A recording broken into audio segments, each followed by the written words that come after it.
Assalamualaikum warahmatullahi wabarakatuh. Itu pemirsa Lazor di Ramadan. Itu alhamdulillahirabbil alamin. Wassalatu wassalamu ala asrafil anbiya wal mursalin wa ala alihi wa sahbihi ajma'in. Ya ayyuhallazina amanu kutiba alaikumus siyam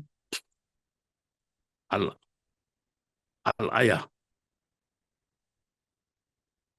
Saudara-saudara pemirsa, Ramadan ketiba lagi. Oleh karena itu kita berseru malam ini. Jadi dengan sebuah seruan yang uh, mengekspresikan kegembiraan kita, maka kita sampaikan marhaban ya Ramadan, marhaban ya Ramadan. Jadi selamat datang wahai Ramadan. Lalu kita bersyukur bahwa Allah masih memungkinkan kita atau masih memberikan kesempatan kepada kita untuk kita bersama lagi dengan Ramadan, menegaskan kembali hakikat keberadaan kita sebagai seorang mukmin. Lantaran apa? Lantaran ayat yang saya bacakan sepotong tadi, yang merupakan bagian awal itu dari surah Al-Baqarah ayat 183, menegaskan bahwa ibadah saum atau ibadah puasa Ramadan itu wajib untuk orang-orang yang beriman. Lalu pertanyaannya, ke siapakah orang-orang yang beriman itu? Nah, dalam konteks ibadah Ramadan, yang dimaksudkan orang beriman itu adalah orang-orang yang mampu mengendalikan dirinya untuk melaksanakan ibadah saum itu. Itu agak berbeda dengan ibadah-ibadah yang lain atau dengan rukun Islam yang lain, khusus mengenai saum Ramadan, itu adalah ibadah yang diperuntukkan oleh kita kepada Allah Subhanahu wa taala. Oleh karena itu, tidak bisa tidak, setiap orang beriman wajib hukumnya melakukan ibadah saum Ramadan itu.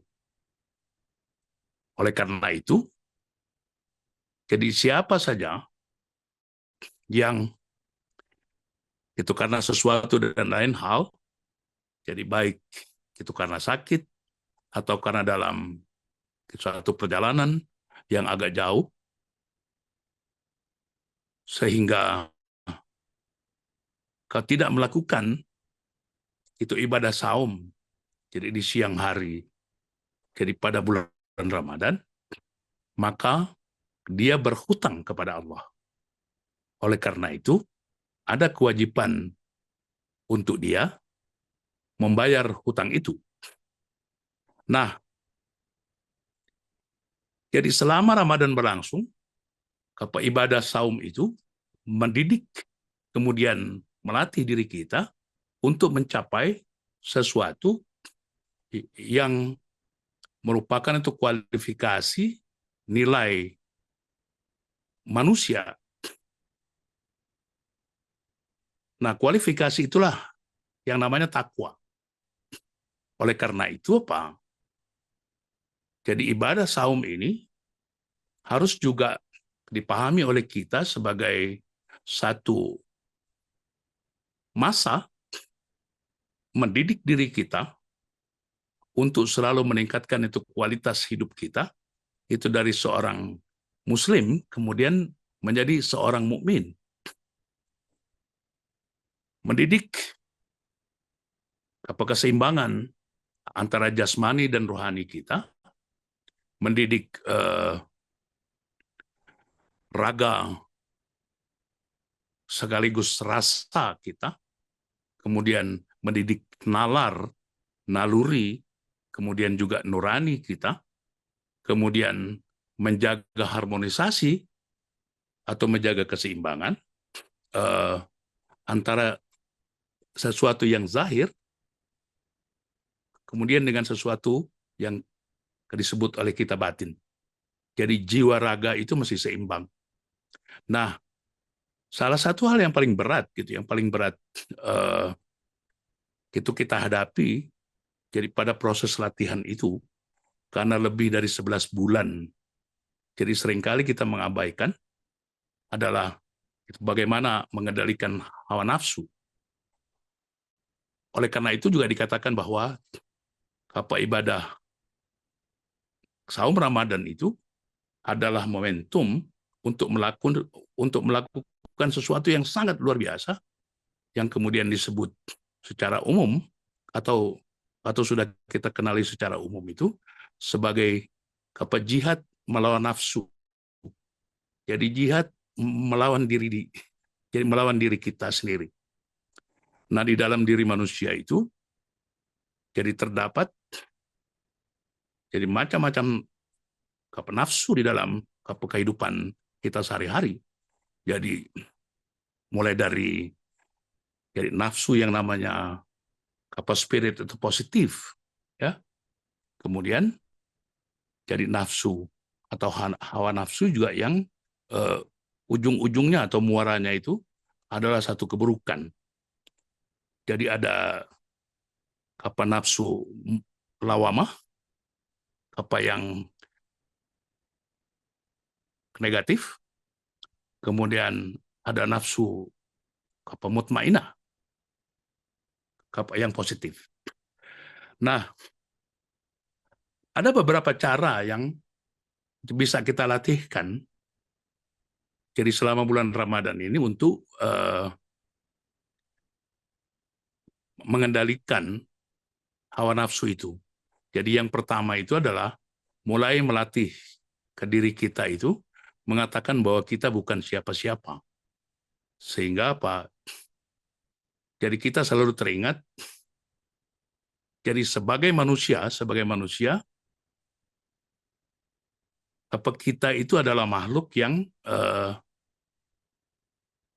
selalu berbuat itu kesalahan, itu baik disengaja atau tidak disengaja.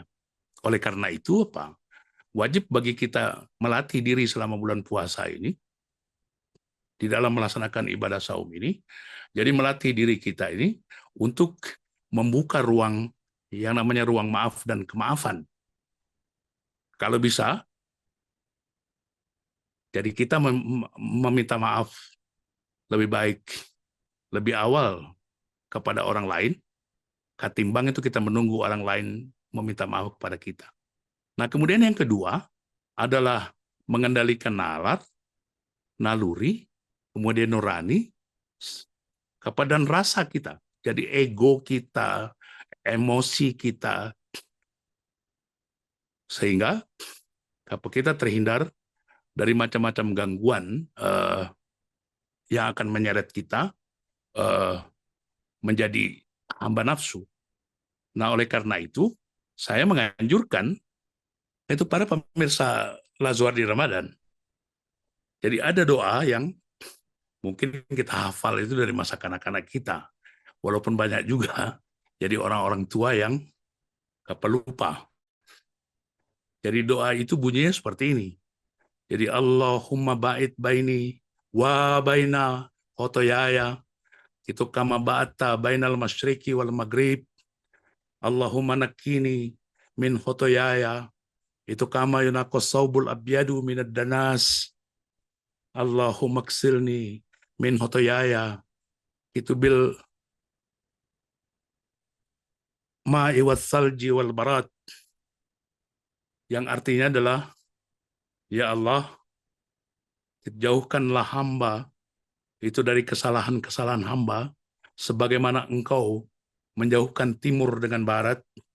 Ya Allah, itu bersihkanlah hamba itu dari dosa, seperti baju putih itu dari kotoran. Ya Allah, kecucilah hamba dengan air, salju, dan embun. Nah, saudara-saudara, mengapa doa ini menjadi penting? Untuk mengingat supaya kita mampu mengendalikan hawa nafsu kita, karena hawa nafsu kita memberikan macam-macam itu kemungkinan dalam kehidupan kita, antara lain adalah menebarkan noktah ke dalam diri kita. Sehingga jadi kita masih bermohon kepada Allah, kemudian melatih diri, jadi sepanjang melaksanakan saum Ramadan itu, untuk menjauhkan jadi diri kita dari kesalahan-kesalahan, lantaran manusia itu memang memiliki watak ketidaksempurna, kemudian seringkali berbuat kesalahan. Kemudian yang kedua, jadi bersihkanlah hamba itu dari dosa-dosa, karena kita sengaja atau tidak sengaja, jadi seringkali kita melakukan jadi perbuatan dosa. Kemudian untuk itulah Ramadan, jadi dengan segala rangkaian ibadahnya, itu ibarat apa air atau ke salju atau kapak embun, itu yang membersihkan diri kita. Mengapa seperti itu? Lantaran sebagai manusia, jadi kita memang jadi belum sepenuhnya mampu mencapai satu tingkat ketakwaan. Atau istilah lain disebut jadi disebut sebagai itu fatakallah mastata'tum. Jadi belum mampu sepenuhnya kita melakukan jadi mencapai ketakwaan itu. Oleh karena itu harus ada tekad kita itu dalam rangka memerangi hawa nafsu, yang itu bisa kita katakan dengan satu komitmen. Jadi komitmen itu adalah itu billahi fi sabilil haq. Jadi kita bersama kepada Allah, kemudian rasul-rasulnya, untuk selalu berada di jalan itu kebenaran. Wassalamualaikum warahmatullahi wabarakatuh.